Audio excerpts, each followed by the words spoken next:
If I went missing, what item would let whoever's looking for me know that something is wrong? Like, what would I leave behind? Is this thing on?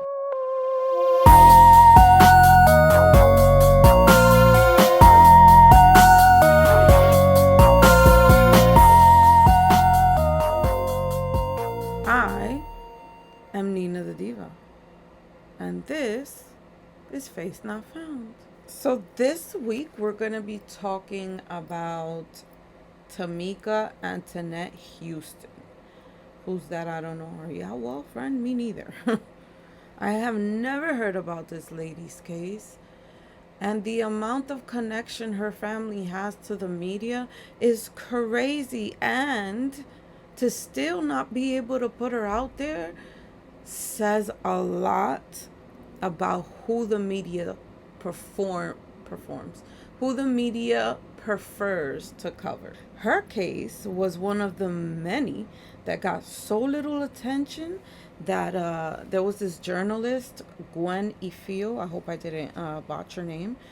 She coined the term missing white women syndrome to describe the media's tendency to give disproportionate wall to wall coverage to the disappearances of young, conventionally attractive white women, while largely ignoring the cases of missing people of color, men, and marginalized groups.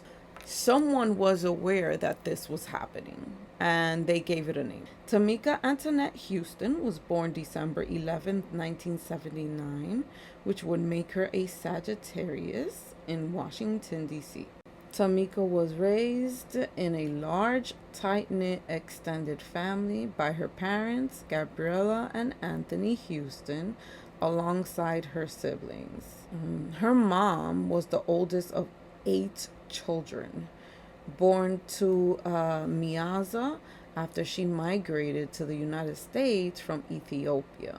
So, Washington, D.C. was actually the epicenter for the Ethiopian diaspora in 1970. Late 1980s, when Tamika was still a young child, her parents split and dad moved to Spartanburg, South Carolina, where he later graduated from Spartanburg Community College, and he mastered in electrical work and founded his own company.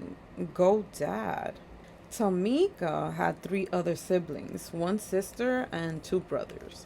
Additionally, she grew up with her aunt Rebecca, who was just 7 years older than her. Her early years were dominated by her love for performing arts. She loved to sing, and she had actually performed at her Aunt Rebecca's wedding just a year before she disappeared. And she had also gone to American Idol, where she made it past the first round. Just the first round, though. And I mean, that's a big accomplishment in itself. So by the 1990s, Tamika had moved in with her dad in South Carolina to finish middle school and high school. When she got to high school, she was assigned to a student, Zelda Teamer. Zelda was assigned to show Tamika how to get around the school, and since that very day, they became best friends. They were inseparable. Once Tamika finished high school, she went on to Spartanburg Community College to complete her prerequisites to ultimately become a registered nurse. Tamika took early morning classes and worked as a waitress. She didn't work at the time of her death, though. And we can pretty much say that this woman was a very independent woman. Her ultimate flex, though, is that by the time she was 22, this 4'11 woman with a 6 feet personality had purchased her own home. New York could never. That same year, while she's walking, she sees a handsome young man coming out of a corner pantry and hopping onto a motorcycle, and Miss Thing asks him if he has an extra helmet. You go, girl. The young man says No, but you can have mine. And that was it. Love at first sight. Terrence Moss was Tamika's first and last serious relationship. Terrence and Tamika were together for 2 years before they broke up in March 18th, 2004. 2004. 2004. They were having domestic violence issues to the point where Spartanburg PD was called and Terrence was arrested and charged with criminal domestic violence. And he moved out once he was released. Her family, though, had no idea that they had issues, and the family only remembers how Terrence always kept a smile on Tamika's face. So this girl didn't go and cry her heart out to her family. Tamika had no children, but she had a pit bull named Macy who was pregnant at the time that Tamika disappeared. Tamika was very independent. She was known for taking spontaneous trips to visit her mom in Virginia or family in general along the East Coast. Y'all, I had to pause and take a break because did y'all hear me for the first 7 minutes? I was practically sleeping. So that whole, oh, it's just in your head, tea is, no, fuck tea. I need my coffee because now I'm ready to run for president. How about that? Okay, so let's continue with Tamika. So, somewhere in the 3 months between her breakup and the time she goes missing, she meets this dude named Christopher Hampton who was recently out on parole for a bank robbery. Okay. No one in her family knew she was seeing anybody except Zelda. And I'm wondering because I did look, but there's so many different stories. I'm wondering how Tamika and this criminal like cross paths because it doesn't sound like it's her crowd, but again, we don't know her. So in an interview with 2020, Zelda says that Tamika shows up at the door with this dude. Now, that's not strange of Tamika. She's very spontaneous. So she showed up with this dude at Zelda's house and she introduces him as her friend Chris, right? But Zelda notices how, he's immediately standoffish and his behavior is a little odd. She tells Tamika, like, girl, what are you doing? And Tamika's like, he's just my friend, girl. He's just my friend. Don't worry. And Tamika and Chris left, and that would actually be the last time that Zelda would ever see Tamika. This coffee is hitting. So even though Terrence and Tamika were over, he would often pass by the house to see that she and the house were okay, because he did live with her for 2 years. So when he noticed that her Honda CRX was completely missing and her house was entirely pitch black for days, his instincts as a formal living partner, like, it kicked in. So between June 10th and June 11th, Terrence calls Rebecca and leaves her a voicemail. Hi, Becky.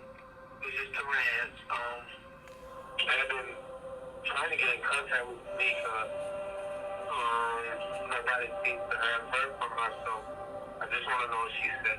That's all. Thank you. Now, Rebecca knew from one of her last phone calls with Tamika that Tamika and Terrence had broke up. So she was maybe like, she was on some like, well, maybe she's just trying to avoid him. So she's not going to avoid my phone call, of course. So she calls Tamika and no answer. Tamika did not pick up the phone. She wouldn't answer text messages. And she found that extremely weird. Okay, so now she calls her sister, Gabriella, which is Tamika's mom. And mom says she hasn't heard from her in a few days either. And so she starts calling, gets no answer either or return text messages.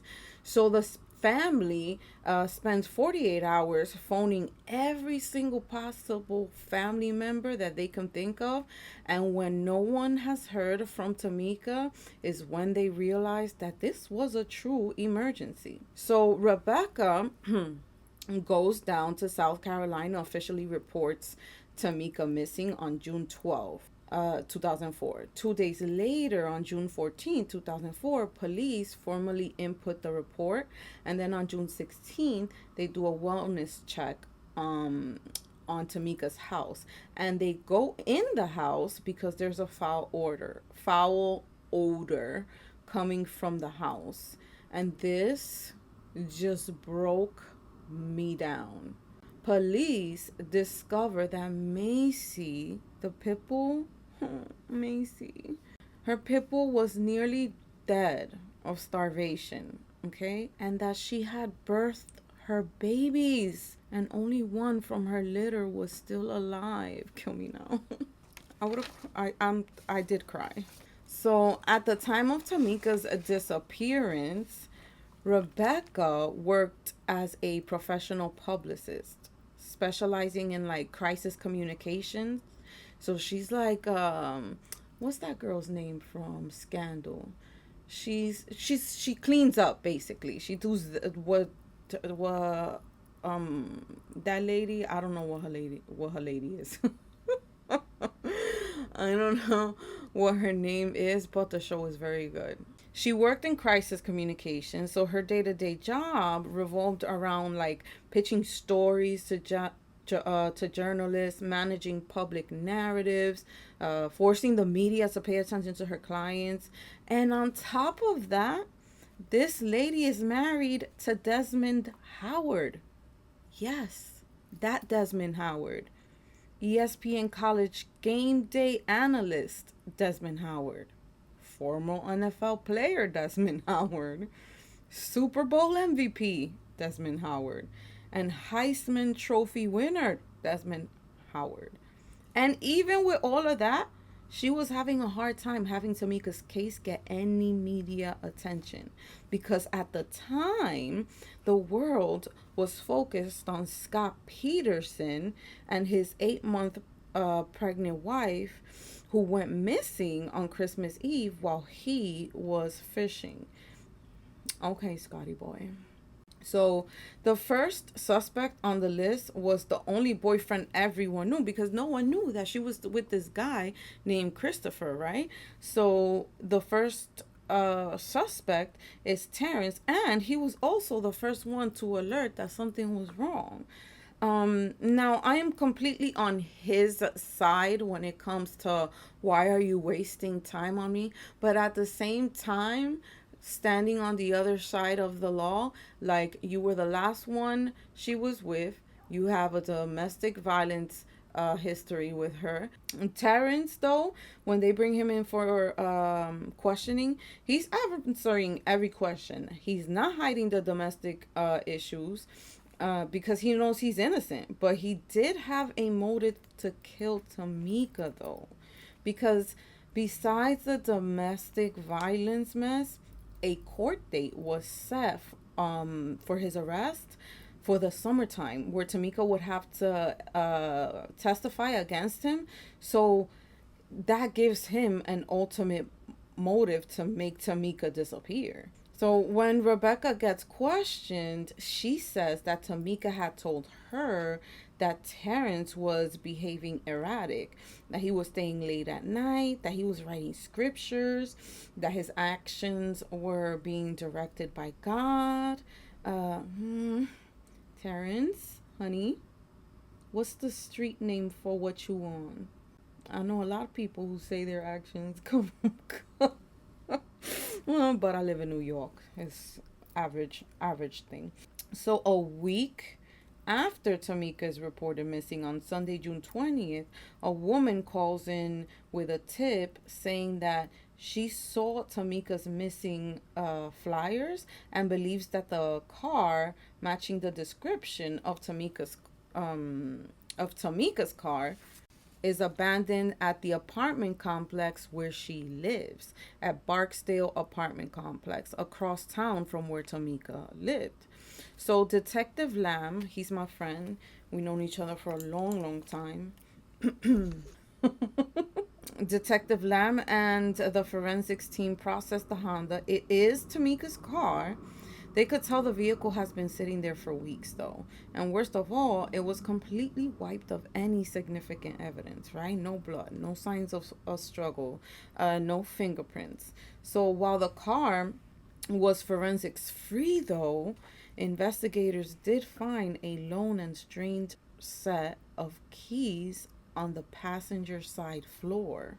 So they immediately start trying the keys on Tamika's car and trunk, and it doesn't open. And so they go to Tamika's house and they try every single key in every door they can find. It does not match any of Tamika's doorknobs or anywhere Tamika needs access to. So one of the keys had a tiny unique stamp. It said, quote, AA14. Then an anonymous an anomaly? No. Anonymous. Anonymous. Anonymous, yes. An anonymous call to 911 comes in saying, quote, my brother just came to my house and told me that he killed his girlfriend and put her in Cleveland Park Lake, and hangs up. So police used divers and cadavers dogs and they searched the entire lake. I believe they even drained it, and turns up nothing. All right. If you're one of those douchebags that, do you know the amount of money and resources that go into looking for somebody? If you find that fun, you're sick. You need therapy. All right. You need to touch grass and hug a tree. So poor Rebecca, right? She's so desperate for answers that when a psychic reached out to her saying he can help, and all that she had to do was go to Western Union and sending him some money, you would think she would be like, yeah, whatever, dude. Like, she sends him money. And of course, he's a fraud. He tells her that Tamika's being held against her will. How vague is that? Worst of all is that one day Terrence calls Rebecca, right, to ask him, like, hey, why has no one reached out to me so that we can pray for Tamika? And he was so hurt by their answer. Um, they said, we thought you did it. I can't imagine. But at the same time, Terrence, like, they didn't know anyone else but you. And no one else had a reason to get rid of her but you. Please don't be mad at them. Love you, think you, bye. So now, while Auntie Rebecca's working OT trying to get Tamika's story nationwide, my friend Detective Lamb decides to take like a shot in the dark and visit a local locksmith with the keys, like just to see, like, do you recognize these? Why do they put this little code there or whatever? Those keys were the keys found in Tamika's car on the floor on the passenger side. Stay with me.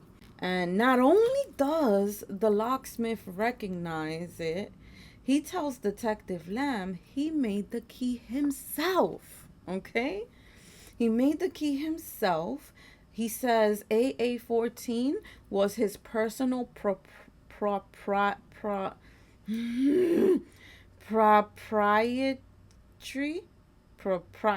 coding matrix that he used when servicing the complex master locks at the Fremont School apartments. Okay? So the Fremont School, it was a school at one point, but it shut down, and so the city turned it into public housing. So police go to search Fremont along with with management, and the keys. They try the keys in every single door, and the door. There's one door that doesn't match any of the apartments where tenants would stay. So they try every other door, and it did open a storage, and they searched the storage and there's nothing there. But here's the problem. The manager tells Detective Land, hey, even though it fits in this door, that does not mean that the lock has been on this door since this door's been here. What do you mean? Well, when a tenant moves out, they just swap out locks in case that a tenant has a copy. They can't get into the current tenant's apartment rather than buying a new one. I could see the savings in that. So what they do is they just swap locks with everything. Unfortunately, they don't keep a record of who had this lock at this time and where it was reassigned to. So, but manager does tell him that he will take this serious and that he will try to sort it out for them. Back to Aunt Becky. So she pitches the Tamika disappearance to America's Most Wanted. And at the time, which is now like late summer, early fall, Lori Hacking was taking the media's attention. She was a 27-year-old white woman who disappeared while jogging. So the world had their eyes on her. But whatever, Auntie Becky is not giving up. Tamika's story lands on Tiffany Cross's desk, who at the time was the associate producer for America's Most Wanted. She was a young black journalist working behind the scene who notices that Tamika looks just like her. She was so surprised at the resemblance, basically like looking in the mirror. So something about her made Tiffany like, yeah, we're doing this one. Auntie Rebecca's persistence pays off, and now it was all in Tiffany's hands. And after aggressively advocating, Miss Cross, what that mean? What you had to do? Hmm? Uh, I want to know. But after all the advocating for the case, she finally got the green light. In March of 2005, Tamika's America's Most Wanted episode finally airs. The world will soon be focused, though, on Natalie Holloway, a white student who disappeared in Aruba for her senior trip. Now, you remember the scammer, the psychic? He don't come back, though. But someone else does. Her name is Elaine Painter, and she claims she didn't claim to be a psychic or clairvoyant, none of that. But she does claim to have had vivid visions. And one morning, her husband had picked up the morning paper, and Tamika's face was in the front. And she put her hand on Tamika's picture, and she starts praying for her. And then she has this vision, and so she contacts law enforcement because she doesn't want, better safe than sorry. I rather sound like a crazy person than someone not knowing what I saw. So she tells them that she had a vivid mental image of a man looking through dense bushes and placing Tamika's body deep in a wooded area. The investigator though asks, like, all right, let me play along with this, but is there anything about a lake there? Elaine says that there's no body of water involved, and she's very adamant about that, and I believe her because her name is Elaine and I like that name. I mentioned Elaine's name and her unique role in this case because according to Tamika's best friend Zelda, Tamika was very spiritual and had actually told her that she wouldn't live long. Like, how do you know this? How do you what's the someone, I need to know.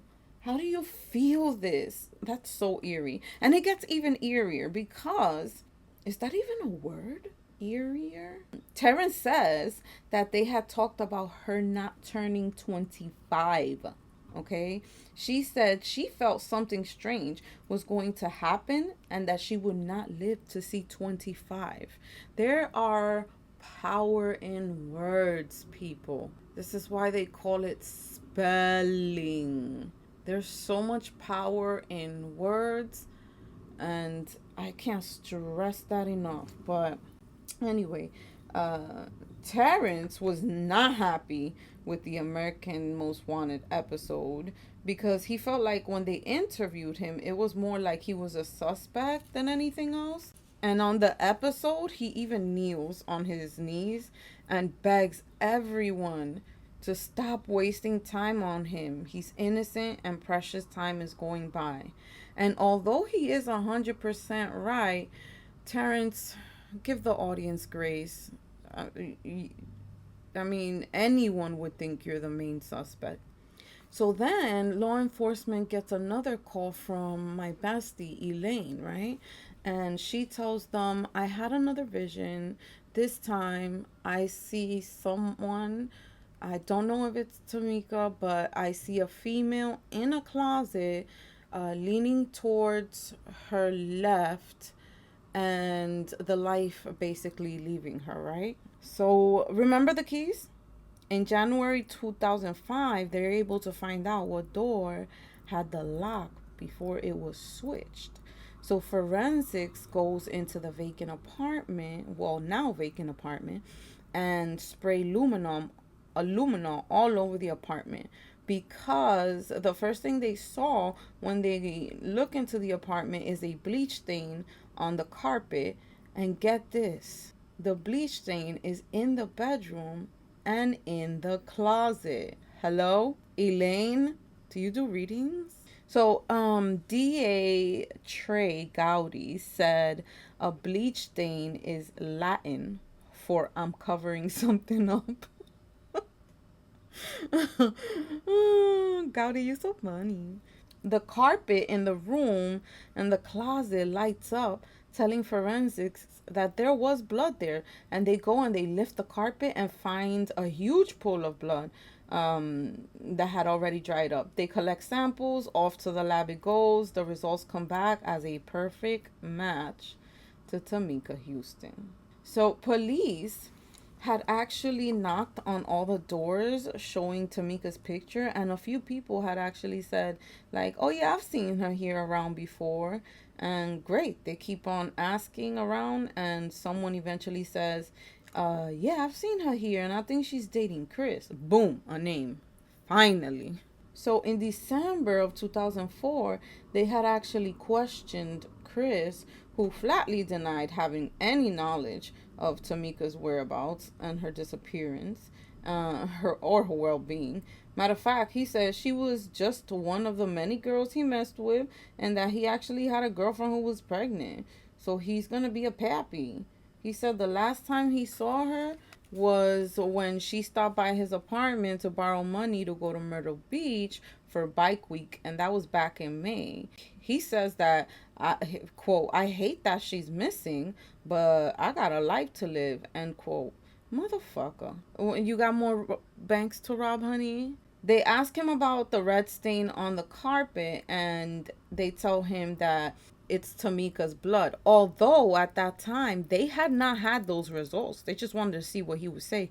This mother effer says that could be anyone's blood. There's no way you can tell that that's Tamika's blood. Hello? What century are you living in? DNA? Ever heard of that? How many times was this kid dropped in it on its head? Like that could be anyone's blood? No, sir. They can tell exactly whose blood it is. My goodness. There's something special about you. He says, like, the rest ain't that's just Kool-Aid. Sir, like, because they had no body, they had no choice but to let him go, right? On Christmas Eve 2004, investigators receive a letter from Christopher, okay, saying that when he lived in that apartment, somebody had broken in and smeared ketchup, mayo, hot sauce, and all types of other stuff on his floor. He also tells them that he rented a carpet cleaner the day before he last saw Tamika. Like, why are you even talking? It sounds like you're oversharing. Like, you know who overshares? Liars. That letter is what prompted police to go to the remember our friend Elaine? Well, she calls Detective Lamb and tells him that the case is going in the right direction now. I need her number. Like, can we, like, when in March 2005, when the American Most Wanted episode drops, they get a tip that breaks the case wide open, right? A 15-year-old comes forward and says that she had a relationship with Christopher Hampton and that she had been to that apartment around the time of the crime. Wait a minute, girl, you're 15. You're 15. 15. She said she goes into his bedroom. Why? You're a minor. Why are you going into his bedroom? And sees that the bed has no sheets. Why do you care about the bed? You're a minor. And that his dresser is up against the closet door. Okay, it's up against the closet door, but you're a minor. Get out of the room. And on the floor is a real big red stain that looks like it's coming from under the dresser, and that's blocking the closet. Don't you know that she asks him about that stain, and your man says it's Kool-Aid again? In June 2005, Hampton was thrown back in jail for violating his probation, and believing everything is copacetic, the dummy mails his baby mama his wallet, right? His baby mama opens up the wallet and sees that there's a picture, of course, of her and the kids, but there's a tiny red blood stain and a partial fingerprint on it. She wants no parts of this and hands the wallet directly over to police. You go, girl. Police tested, and it's a flawless match to Tamika. So with the carpet blood, the eyewitness, and the wallet, the DA, Trey Gowdy, gets the warrant on August 12, 2005 for first degree murder, hours before he was scheduled to be walked out of federal prison on probation release. So when he walks out of the prison, my bestie Lamb serves him with the warrant, and they went to go, like, while they have him in custody, they stop somewhere to eat, you know? They stop somewhere to eat. I think it was burgers or something. And they tell Hampton to be careful not to spill the ketchup, and everyone starts laughing, right? And then Hampton, he's laughing, but he gets up and says, let's go. So Lam is thinking, like, let's go where? To jail? Like, that's the only place you can go. And and Hampton says, I'll show you where I buried her. So he led them straight to her, a shallow grave off of he shows them where, and he knows exactly where the grave is because he put two sticks on top of the other, kind of like mimicking a cross. And when he asked why he did it, he said that they were having a heated argument one morning while he was ironing his clothes. They were arguing over money, right? Which is a total fucking lie because this girl is a badass and she's very independent, but whatever. They were arguing over money and he struck her with the iron. When he realized what he'd done, he wraps Tamika up in the comforter and he throws her in the closet. Elaine, are you there? Someone give this lady a badge. He barricades the closet with the dresser and he goes to the neighbor's house and borrows bleach, scrub, and scrubs, and he tries to scrub the blood stain off the floor, and he moves Tamika's car clear across town, wipes it clean, throws away the rest of the bloody sheets and pillows, and goes out to drink a beer with friends because, you know, you need a beer after a hard day's work. So later that night, he tells his 15-year-old shorty, like, she's a minor. He's 25 at the time. He tells his 15-year-old shorty to come through. They have sex. Okay, statutory rape, anyone? Because let's call it what it is. That's statutory rape. But they're having sex just a few feet away from the barricaded closet where Tamika's dead or dying body was trapped inside. Because who knows, she might have still been alive. The next day, he goes to Walmart, buys a shovel, throws her body in the trunk, and buries her in the shallow grave. Right?